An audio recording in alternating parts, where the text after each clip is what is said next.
Theo số liệu mới nhất được Ngân hàng Nhà nước công bố, tiền gửi của dân cư tại các tổ chức tín dụng đến hết tháng 1 đạt hơn 10,38 triệu tỷ đồng, mức cao nhất từ trước đến nay.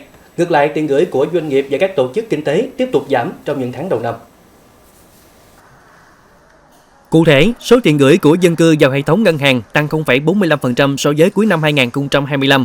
Trong khi đó, tiền gửi của các doanh nghiệp và tổ chức kinh tế chỉ còn hơn 6 triệu tỷ đồng, giảm tới 1,62%. Ngân hàng Nhà nước cho biết, tính đến giữa tháng 5, dư nợ tín dụng toàn nền kinh tế đạt khoảng 19,4 triệu tỷ đồng, tăng 18,3% so với cùng kỳ. Trong khi đó, huy động vốn đạt khoảng 18 triệu tỷ đồng, tăng gần 14,9%. Về diễn biến lãi suất, hầu hết ngân hàng đã giảm mặt bằng lãi suất huy động từ 1 đến 2% so với đầu tháng 4 sau khi có yêu cầu của Ngân hàng Nhà nước.